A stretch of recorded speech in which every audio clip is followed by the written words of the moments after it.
Welcome back and thank you for staying with us. Now, what are you up to for this festive season? Have you packed your bags and sailed away? Well, as we know, since the day COVID hit South African shores, the tourism industry has taken a serious knock due to tight travel restrictions.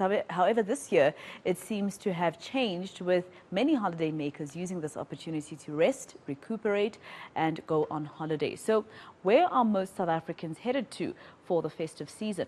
Well, I'm joined by Thandiwe Mathibela, the General Manager for Public Relations and Communications at SA Tourism. Thandiwe, thank you very much for your time here on eNCA. I'll be going on holiday quite soon, and I'm assuming I might find a lot of people in Cape Town at some point. But let's start with, locally, where are most South Africans traveling to at the moment? Good morning, Masiho, and good morning to all the eNCA viewers. All I want to say is good December, boss.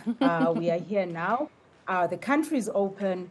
For the first time in 2 years, there are no restrictions whatsoever. We've got all the freedom to travel our country. And that is what a lot of South Africans have actually taken on doing. We're so encouraged by what we're seeing on the ground.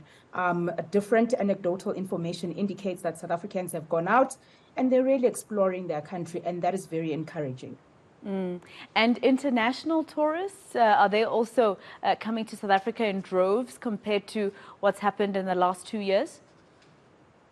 Well, all indications in terms of our numbers between January and October 2022, we've got 4.5 million tourists that have actually arrived into our country. Obviously, that number is still below the 2019 numbers, but certainly it is very optimistic and we are very encouraged by those numbers. And again, all indications on the ground are that people are here ready to come and enjoy our sunny, balmy weather, and obviously to come and, be with the locals, because we know that a lot of international tourists actually come to South Africa to be actually immersed with our locals and actually experience our country as the locals do. We know, for instance, that the Kruger National Park is booked both with domestic and international travelers. And we know that for the Kruger, some parts of the Kruger were actually having discounts of between 20% to 40%, because one of the things that domestic tourists have told us is that affordability is a big deal, and we're doing everything to make sure that travel is accessible. Also on our Short Left website, which is www.shortleft.co.za, there are lots of deals because we do have what we call the Gimme Some of That Short Left. So basically we are asking South Africans to take advantage of the summer season, go out there and explore, and we've seen South Africans heeding the call and doing that. I just also want to state, Masiho, that between January and September 2022, we've seen about 23 million domestic trips being taken. And we know that that contribution is about 65.9 billion to the economy. I think what that points to is the importance of domestic travel. And that is why we're encouraging all South Africans to come out even during this December season, but even throughout the year, to actually go out and explore their country. There's lots to do in South Africa. There's lots to do in South Africa. And coming to the Kruger National Park being sold out, I know that international travelers also like to go see the international park, because who except South Africa has the big five, right? But tell me about the flight, the announcement that there would be a flight directly from your Germany, for instance, to Mpumalanga. Is this also assisting?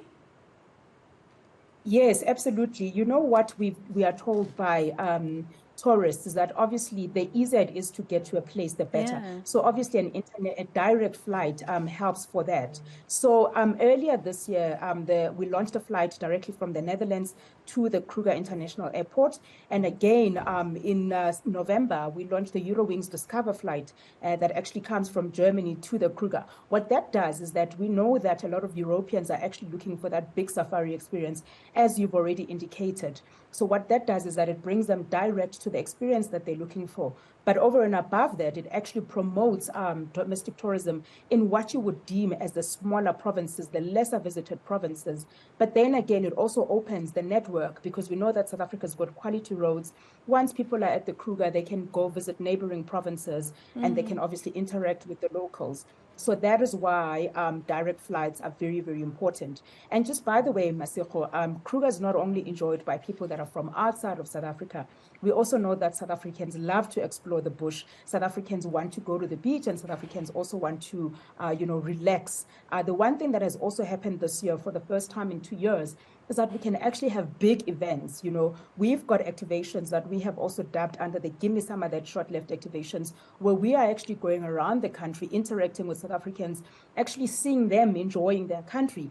This is why I'm so encouraged by the Minister of Police statement to say that there'll be police visibility because, you know, South Africans are also looking for safety while they actually go out and enjoy their country. So it's all very exciting and very, very encouraging. Now, tell me about the airline industry. A lot of South Africans, especially domestically, are complaining about how much it's costing to travel at the moment. Airline prices are, I think they're back to what they were in 2019, or in some instances quite exorbitant.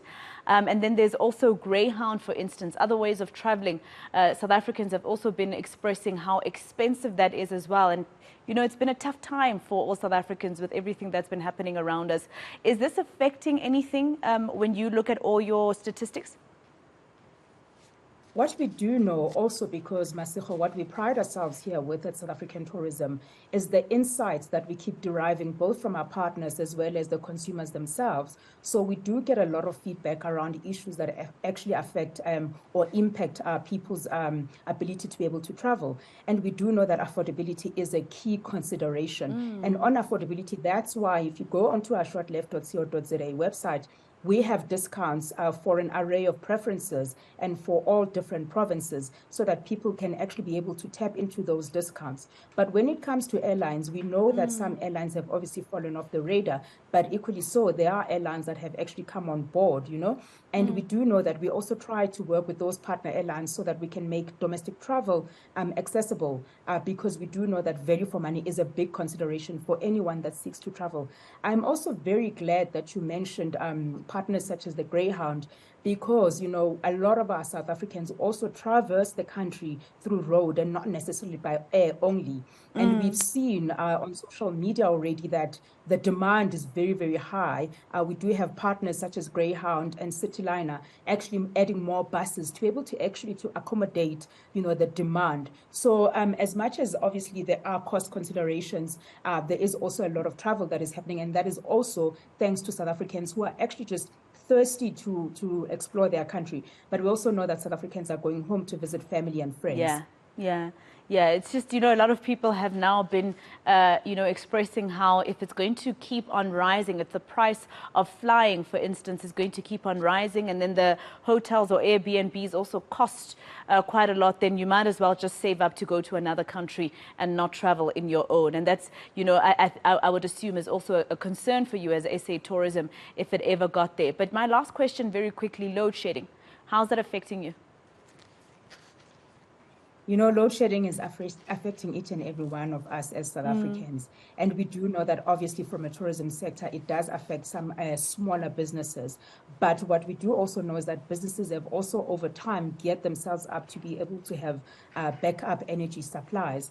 From a South African tourism perspective, through our Tourism Grading Council, we do have what we've called a green incentive program, where we encourage some of our grading establishments to actually to be able to access some kind of benefits to offset the costs of alternative energy. And we do have that. And therefore, we encourage, you know, especially the smaller establishments, you know, to sign up to be graded so that they can actually tap into this fund that can help offset costs of load shedding. All right, Thandiwe, thank you very much for speaking to us. And I'm glad that it looks like we're booming again, and eventually we'll get back to our glory days before COVID-19. Thandiwe Mathibela, the General Manager for Public Relations and Communications for South African Tourism.